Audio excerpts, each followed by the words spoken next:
Bismillahirrahmanirrahim. Alhamdulillahilladzi asra bi'abdihi laylan minal masjidil haram ilal masjidil aqsa alladzi barakna hawlahu linuriyahu min ayatina. Asyhadu an la ilaha illallah wahdahu la syarika lah wa asyhadu anna Muhammadan abduhu wa rasuluhu la nabiyya ba'dah. Allahumma shalli wa sallim ala sayyidina Muhammadin wa ala alihi wa ashabihi ajma'in, amma ba'd. Qalu subhanaka la ilma lana illa ma 'allamtana innaka antal alimul hakim. Rabbi shrah li sadri wa yassir li amri wahlul 'uqdatam min lisani yafqahu qawli. Amin ya Allah ya rabbal alamin. Hadirin jamaah musalla Ar-Rahman, mudah-mudahan kita selalu mendapatkan keberkahan dari Allah Subhanahu wa taala. Alhamdulillah, kita yang pertama doakan para asatidzah yang hadir pada kesempatan pagi hari ini. Kenapa saya sebutkan Ustadz duluan? Karena beliau inilah yang memberikan ilmu kepada kita. Karena dengan jasa mereka lah para asatidz kiai kita bisa melaksanakan ibadah kepada Allah Subhanahu wa taala. Kalau saya suruh milih daripada ustadz yang mati duluan, Rik RT mati duluan. Astagfirullahaladzim. Kenapa Pak? Itu banyak. Kalau RT gampang Pak, gampang ketika RT diajak, gampang jadi penggantinya. Lah tempat saya Pak RT rebutan. Tapi kalau ustadz susah jadi penggantinya. Maka mudah-mudahan ustadz yang hadir pada kesempatan pagi ini mudah-mudahan diberikan panjang umur, amin. Sehat badannya, amin. Sehat juga keluarganya, amin. Sehat juga kantongnya, amin. Ya rabbal alamin. Dan bil khusus yang saya hormati yaitu Sahibul Bait Al-Mukarram Kiai Ahmad Jayadi, Al-Mukarram Ustaz Jajang, Al-Mukarram Ustaz Hambali, Ustaz Agus, juga Ustaz Fajar, dan Al-Mukarram Ustaz Hafidin, Pak Haji. Mohon maaf, saya dulu sering kenal beliau ketika hadir pada kesempatan pagi hari ini. Dan semua bapak-bapak, ibu-ibu, mudah-mudahan kita semua yang ada di tempat ini tidak akan keluar dari sini kecuali dengan mendapatkan manfaat Allah Subhanahu wa taala. Amin ya Allah ya rabbal alamin. Alhamdulillah, kita bersyukur kepada Allah Subhanahu wa taala. Allah masih berikan kenikmatan kepada kita, terutama nikmat iman, Islam, sehat walafiat, nikmat panjang umur. Alhamdulillah kita sama-sama bisa hadir di Mushola Ar-Rahman. Mudah-mudahan dengan hadirnya kita di sini menambah keberkahan dari Allah Subhanahu wa taala. Amin ya Allah ya rabbal alamin. Shalawat dan salam mudah-mudahan tercurahkan kepada insan pilihan dan panutan manusia yang mulia, Rasul yang agung, Habibana wa Nabiyana Muhammad sallallahu alaihi wasallam, kepada keluarganya, para sahabatnya, tabi'in-tabi'atnya, termasuk kita umatnya. Mudah-mudahan kita kelak mendapatkan syafaatul umat di hari kiamat. Amin ya Allah ya rabbal alamin. Hadirin rahimakumullah, ini adalah kegiatan rutin kita, yaitu wasilah subuh setiap hari Sabtu. Dan kebetulan beberapa minggu yang lalu Pak Ustadz Jayadi menghubungi saya, insya Allah sekaligus nanti tempat beliau di sini sekaligus memperingati Isra wal Mi'raj Nabi besar Muhammad sallallahu alaihi wasallam. Setiap tahun kita memperingati Isra wal Mi'raj. Bahkan sebelumnya kita memperingati Maulid Nabi besar Muhammad sallallahu alaihi wasallam. Namun pertanyaan dalam diri kita, setiap tahun kita memperingati Maulid Nabi, setiap tahun kita memperingati Isra wal Mi'raj, adakah perubahan dalam diri kita, Pak? Nah, apalagi sekarang cakep. Untuk ingatnya kita mudah. Kenapa? Karena ketika masuk bulan Rajab ini sudah berada di awal tahun 2025. Kita gampang hitungnya, kita gampang untuk muhasabahnya, kita gampang untuk introspeksi dirinya, kita gampang untuk mulai yang terbaik. Ini tahun baru, pas di bulan Rajab, bulan yang baik, arba'atul hurum, bulan yang dimuliakan sama Allah Subhanahu wa taala. Kenapa sih umat Islam ketika masuk bulan Rajab begitu senang? Masuk bulan Rajab bahagia. Tentunya berbagai macam menyambut kebahagiaan datangnya bulan Rajab. Karena yang kita tahu ada berapa keistimewaan di dalam bulan Rajab. Tapi intinya yuk sama-sama kita niat yang baik dulu. Kita niat baik dulu ketika datang bulan Rajab memperingati Isra wal Mi'raj. Yuk sama-sama kita niat kita untuk bisa merubah diri kita menjadi yang lebih baik insya. Saya tanya Bapak Ibu rahimakumullah, kira-kira untuk jadi orang yang baik gampang apa susah? Perlu proses enggak? Perlu proses. Ini Pak Ustaz Jayadi dengan pengurusnya mengadakan seperti ini perlu proses. Apa? Harus memberitahukan, membuat panitianya harus cari dana buat beli konsumsi gitu kan, dana buat MC, dana buat yang baca maulid, dana buat yang ceramah gitu kan.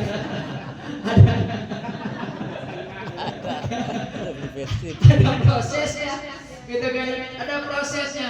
Apalagi Masya Allah ini untuk ngumpulin bapak-bapak, ini prosesnya luar biasa. Tidak semudah dengan ngumpul ibu-ibu diketok gitu kan, ketua majelis talita insya Allah tuh CRT bahkan CR bisa datang. Beda bapak-bapak, kalau bapak-bapak 100 undangan yang datang 50 juga alhamdulillah Pak. Tuh begitu bedanya. Tapi ketika ibu-ibu diundang, satu ketuanya datang semua, alhamdulillah undangan enggak boros, tapi bapak-bapak boros undangan. Tapi kebalikannya, ketika kita ngundang bapak-bapak dan ibu-ibu, alhamdulillah bapak-bapak anteng baik, ibu-ibu boros. Itu kan? No, coba kita lihat. Dari tadi saya lihatin, ini kayaknya buah belum ada dicolek, gitu kan, awet, gitu kan. Alhamdulillah tasnya gede-gede, gitu kan. Itu tapi ya Allah kalau saya depan ibu-ibu itu tasnya gede-gede. Kenapa? Karena ibu tuh sayang sama suaminya, sayang sama anaknya, Pak. Itu kan, itu kalau pulang nggak muluk-muluk Pak, bukan siapa-siapa. Saya aja ketika istri saya kalau pulang dari pengajian Pak, itu ngeborong isi tas istri saya seneng banget Pak. Tapi kalau bener Pak, itu seneng banget itu kan. Kenapa? Biasanya memang kalau biasa ketika istri saya itu kan pulang dari pengajian, istri suka kalau pulang pengajian sama suka bawa dua, nggak mau kalah sama saya. Gitu kan ya, wah Mi kok dua, kan bisa dipanggil ustazah gitu katanya. Luar biasa katanya. Nah, maka untuk menjadi seperti ini juga sama perlu proses. Untuk menjadi yang lebih baik butuh proses.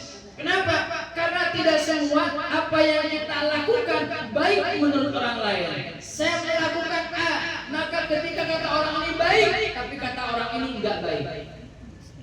Kita mengadakan Isra wal Mi'raj di sini, ini baik, tapi ada orang yang mengatakan ini enggak baik. Bid'ah. Betul apa? Betul gitu. Emang untuk menjadi yang lebih baik banyak proses, banyak halangan, banyak rentang, banyak tantangan. Tapi kenapa di sini? Tapi kalau kita niatnya lillahi ta'ala, maka pasti Allah akan berikan kemudahan kepada kita insya Allah. Maka dalam peringatan Isra wal Mi'raj ada berapa hikmah yang akan kita ambil. Yang pertama, ada hikmahnya apa? Memperlihatkan bagaimana kebesaran Allah Subhanahu wa ta'ala. Subhanalladzi asra bi'abdihi lailan minal masjidil haram ilal masjidil aqsa alladzi barakna haulahu linuriyahu min ayatina. Lihat kebesaran Allah Subhanahu wa ta'ala. Subhanalladzi, hanya di dalam surah Bani Israil ayat Al-Quran yang diawali dengan kalimat Maha Suci Allah. Coba ada nggak ayat yang lain Pak dengan subhanallah? Nggak ada Pak. Hanya di dalam ini saya. Kenapa? Hanya Allah lah yang berkuasa, hanya Allah lah yang maha suci. Kenapa? Karena manusia semuanya adalah lemah. Manusia semuanya punya salah. Manusia semuanya al-insanu ma khata wa nisyan, tempat salah dan lupa. Maka kalau sekarang istri salah sama suami wajar gak? Wajar gak? Suami salah sama istri wajar gak? Wajar gak? Gitu kan ya. Jangan mentang-mentang oh istri salah ganti istri.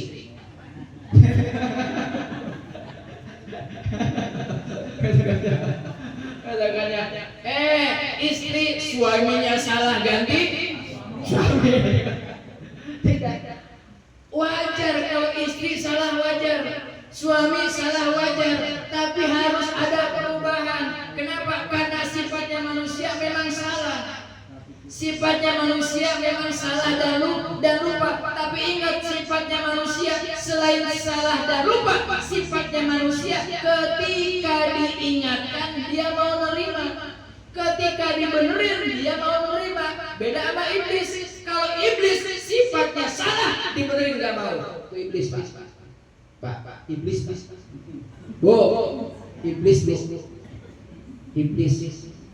Iblis. Jadi kalau manusia ada yang salah tapi enggak dibenerin, berarti nah itu kedudukannya. Insya Allah di sini orang soleh-soleh semua, rajin sholatnya, rajin ngajinya, gitu kan ya. Kenapa kita memang sering berbuat salah? Enggak menafik pak. Kita pernah salah sama istri, ibu pernah salah sama suami, tapi karena kita manusia, orang yang beriman harus saling memaafkan. Apalagi di bulan Rajab, sebentar lagi akan menyambut bulan suci Ramadan. Kita harus saling memaafkan. Maka hanya Allah yang suci, maka wajar manusia punya salah. Apa kata Allah? Allah Maha Suci yang sudah memperjalankan Nabi Muhammad SAW dari mana? Masjidil Haram ila Masjidil Aqsa. Ini adalah alamnya manusia. Lihat kebesaran Allah Subhanahu wa taala. Hanya ketika pada malam itu Allah Subhanahu wa taala memperlihatkan bagaimana Allah memperjalankan Nabi Muhammad SAW. Kalau saya tanya Bapak Ibu, dari Al-Haram ke Al-Aqsa ini jaraknya jauh apa dekat? Jauh. Udah pernah belum? Sama. Ini dari Al-Haram ke Palestina jauh, luar biasa. Tapi Nabi Muhammad hanya dalam waktu satu malam. Namun bukan hanya sampai Al-Aqsa saja yang waktu sama satu malam, ternyata kebesaran Allah Subhanahu wa taala diperlihatkan lagi apa? Untuk naik sampai ke langit ketujuh, sampai ke Sidratul Muntaha. Kan buat kita mah apa namanya? Ini kalau dihitung dengan logika, melihat dengan logika enggak masuk akal. Hanya dalam waktu satu malam, tetapi Nabi Muhammad SAW mampu untuk mendapatkan perintah sholat, untuk melihat bagaimana keadaan surga dan neraka dan yang lain sebagainya. Maka oleh karena itu, maka Isra wal Mi'raj ini adalah sebagai hikmah, kita ambil hikmahnya bagaimana kebesaran Allah Subhanahu wa taala. Maka kita tidak ragu lagi bahwa la ilaha illallah, tidak ada yang disembah dengan sebenar-benarnya, tidak ada yang patut kita pinta dengan sebenar-benarnya, tidak ada yang kita harus tuju dengan sebenar-benarnya, kecuali hanyalah kepada Allah Subhanahu wa taala. Semakin yakin kita sama Allah Subhanahu wa taala, begitu bisa. Masih banyak Allah Subhanahu wa taala yang lainnya. Ini baru satu dari sekian banyak kebesaran Allah Subhanahu wa taala. Intinya apa? Maka ketika di sini bukan hanya memperlihatkan bagaimana kebesaran Allah Subhanahu wa taala, tetapi yang kedua, menguji keimanan kita. Menguji keimanan kita. Kira-kira buat kita ini, kalau kita pikir dengan logika nggak masuk, tapi kalau dengan iman pasti akan masuk. Kenapa? Ketika Allah yang sudah memperjalankan, apapun akan terjadi. Ketika ada orang yang kaya sudah mengumpulkan harta bertahun-tahun, hanya waktu sekejap bisa hilang. Tapi sebaliknya, orang yang miskin Allah kayakan dalam waktu sekejap. Kira-kira kalau sudah berpuasa, kalau Allah sudah mau, kira-kira akan jadi nggak? Jadi, Pak. Saya ingat banget. Ini mah bukti nyata, gitu kan ya. Dulu ingat banget di Tasik. Nah ini kan ini kayak pesta jajan itu kakak saya, Pak. Saya sama beliau juga sama satu pesantren juga. Nah, satu pesantren. Dulu pernah ada kejadian saat itu di Tasik itu orangnya ya bisa dikatakan miskin, tapi dengan rajin ibadahnya, rajin tahajudnya, sholatnya rajin, dapat mimpi apa dalam mimpinya? Namanya Pak Ikin. Mimpinya apa? Mimpinya itu supaya menggali gali air. Di sana ada emas. Ini mimpi ketiga kalinya, digalilah emas. Ternyata pas digali enggak ada emasnya, Pak. Yang ada apa? Keluar air itu. Ketika keluar air itu, wah airnya bagus nih, bening. Maka dikarenakan sayang sama orang tersebut, sama Pak Ikin, akhirnya lubang itu air itu digedein, dibagusin menjadi sumur. Menjadi apanya, Mas? Sumur di kebun salak. Itu banyak. Jadi cakep untuk jadi apa? Airnya bening itu kan. Udah biasa saja biasa. Ada orang yang ngasih minum. Ayamnya sakit nih, dikasih minum sama air itu, ayam itu syariatnya sembuh, Pak. Nyoba lagi sama orang yang korengan, orang yang yang gatal-gatal korengan, diusapin, dicuci, syariatnya pakai air itu sembuh, Pak. Syariatnya itu. Semua akhirnya MLM. Apa? Mulut lewat mulut. Mulut lewat mulut sampai Bupati Tasikmalaya terjun, sampai semua terkenal, Pak. Terkenal, banyak orang yang datang, setiap yang ngambil air ke situ semuanya ngasih infak ke Pak Ikin, Pak. Setiap sampai ngantri, tapi ini waktunya enggak lama, hanya kurang lebih 3 bulan. Nah, ini waktu sekejap langsung dia kebeli rumah, kebeli mobil, kebeli tanah. Itu luar biasa. Maka orang yang kaya bisa langsung miskin, orang yang miskin bisa langsung kaya kalau sudah Allah yang mau. Bapak di sini jangan bahagia dulu, Pak. Kita sekarang sehat, kita sekarang mampu, nggak tahu besok, Pak. Orang yang punya pangkat jabatan tinggi jangan petantang-petenteng, wah gitu kayaknya sok paling hebat, sok paling banyak, sok paling berkuasa. Orang yang lemah ditindas, ketika udah pensiun, Pak, gak bisa ngapa-ngapain. Ya Allah, ketika pensiun mau kemana, ke kamar mandi didorong, mau cebok dicebokin, mau mandi dimandiin. Ya Allah, gitu kan, lagi hidup lagi jayanya, masya Allah, kita kesana kemari gitu kan ya. Oh, kayak melihat orang itu ya, gitu kan, tidak apa-apa di mata dia. Itu semua adalah hanyalah sebagai hiasan dunia. Itu ujian dari Allah Subhanahu wa taala. Maka di sini untuk melihat kebesaran Allah Subhanahu wa taala dan menguji keimanan kita, sampailah iman kita kepada Allah Subhanahu wa taala. Percayalah kita bahwa Allah Subhanahu wa taala yang sudah memperjalankan bagaimana hebatnya Allah memperjalankan Nabi besar Muhammad sallallahu alaihi wasallam. Lalu apa lagi hikmah di bulan Rajab? Hikmahnya adalah apa? Maka perintah sholat juga turun di bulan Rajab. Nih, ulang, perintah sholat turun di bulan Rajab. Maka ini awas. Bagaimana kata Rasulullah sallallahu alaihi wasallam, as-salatu imaduddin, faman aqamaha faqad aqamaddin, wa man taraka faqad hadamaddin. Salat adalah tiang agama. Siapa yang memberikan salat berarti jelas-jelas dia sudah menegakkan agama. Tapi awas, siapa yang berani meninggalkan salat berarti dia sudah merobohkan agama. Bahkan saya ingat ketika salah satu guru saya bercerita, ketika Nabi Isra wal Mi'raj, Nabi berjumpa dengan seseorang yang sedang menganiaya dirinya sendiri. Ia membenturkan kepalanya dengan batu yang besar, dibenturkan dengan batu, lalu hancurlah kepalanya. Allah bentuk seperti sedia kala. Ia benturkan lagi dengan batu yang sangat besar, lalu hancurlah. Bagaimana, Pak? Kira-kira kalau kepala dibenturkan dengan batu itu sampai hancur, kira-kira ini keras apa pelan Pak? Keras. Ini sakit keras sampai hancur, tapi Allah bentuk lagi dengan sedia-kala. Udah dibentuk, ya hancurkan lagi. Nabi menangis, nanya malaikat, wahai malaikat, siapakah orang tersebut? Apa kata malaikat? Wahai Muhammad, itu adalah umat. Nabi Muhammad ketika mendengar itu umat Nabi Muhammad SAW, ia menangis. Umatku yang mana? Wahai malaikat.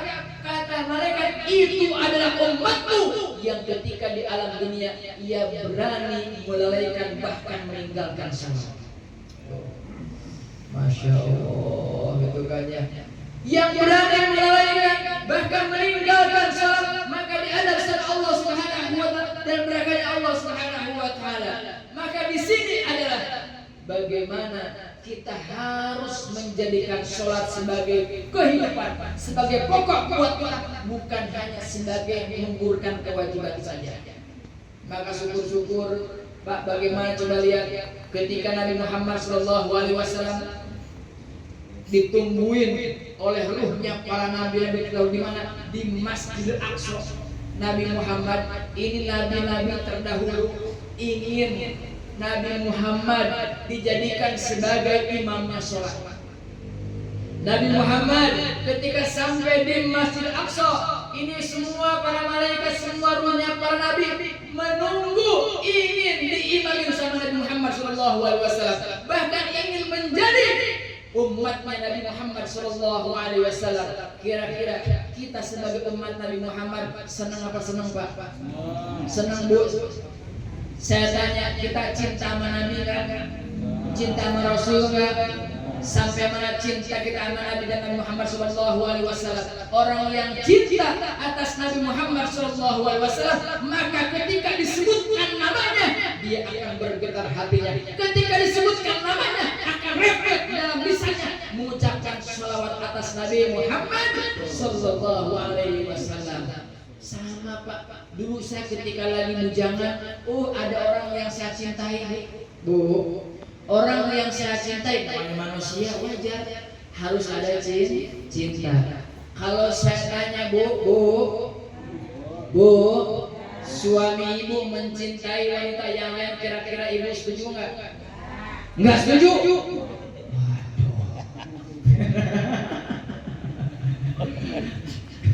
Bah, kalau bapak-bapak mencintai wanita yang lain selain istri, setuju nggak Pak?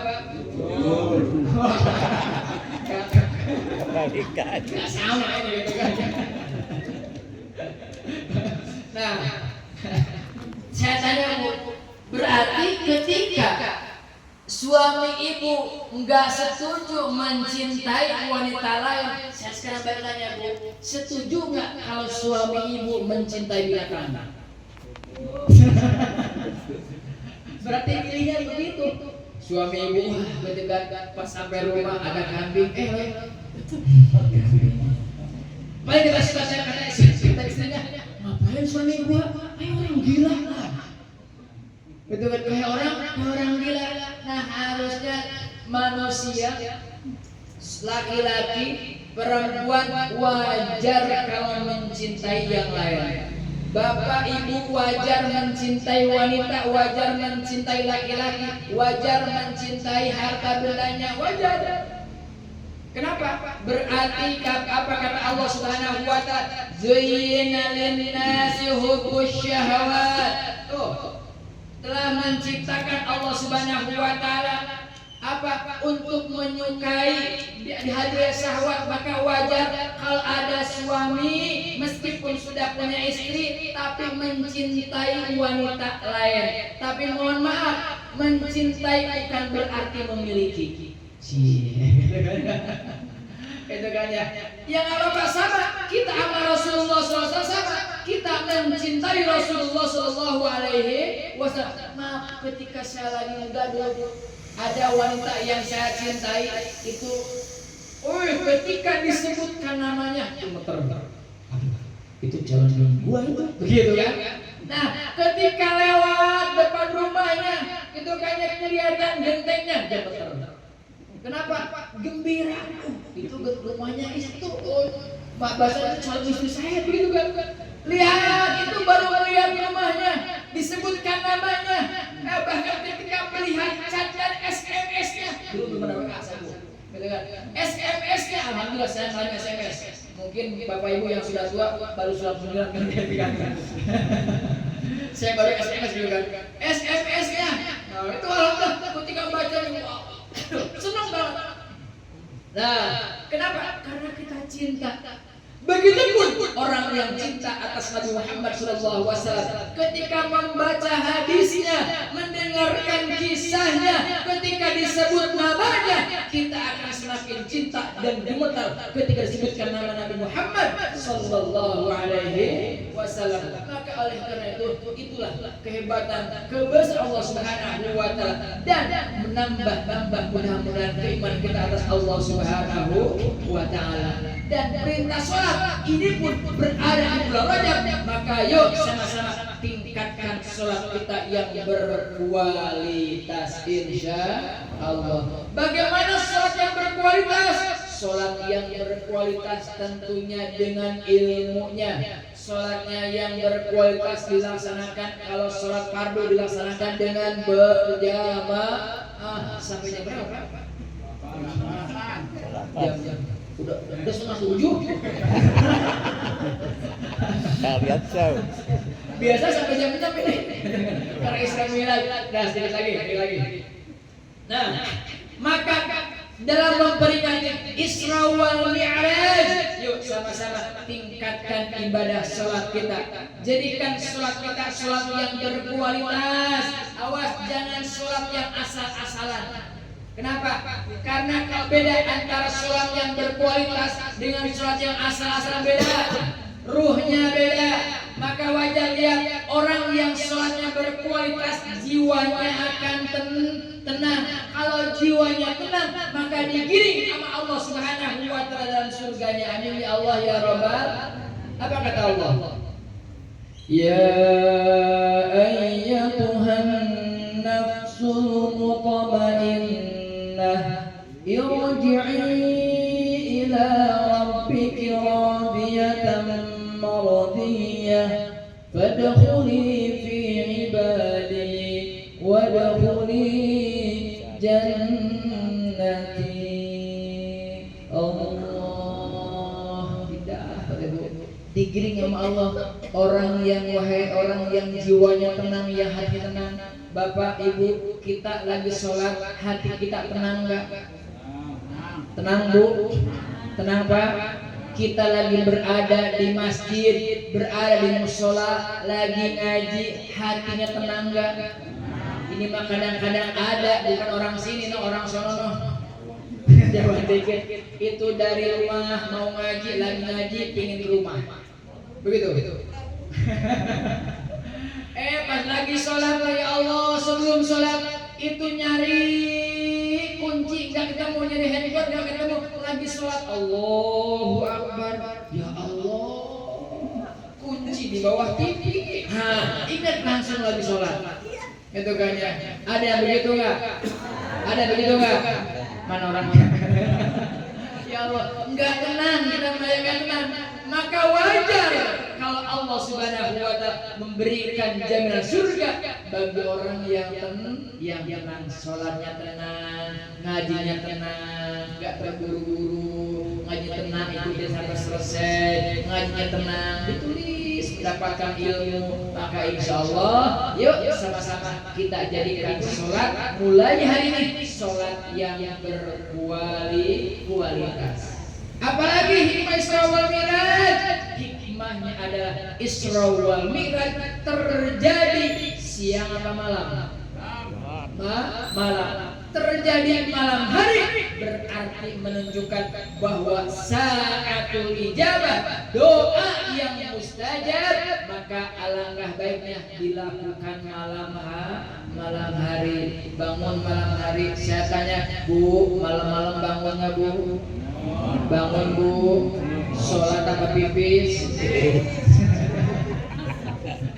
Ya Allah, Rabbi teganya. Baik, mudah-mudahan dengan peringatan Isra wal Mi'raj kita bisa meningkatkan ibadah kita kepada Allah Subhanahu wa taala dan mudah-mudahan kita mendapat taufik dan hidayahnya sehingga mudah-mudahan sama-sama kelak masuk dalam jannah yang surganya Allah Subhanahu wa taala. Amin ya Allah ya rabbal alamin. Sekali lagi terima kasih semuanya. Mohon maaf Ustaz Agus, saya mohon maaf gemeteran saya ada Ustaz Agus saja. Beliau yang lebih mumpuni dalam ilmunya. Jadi semuanya para saat ini hadir.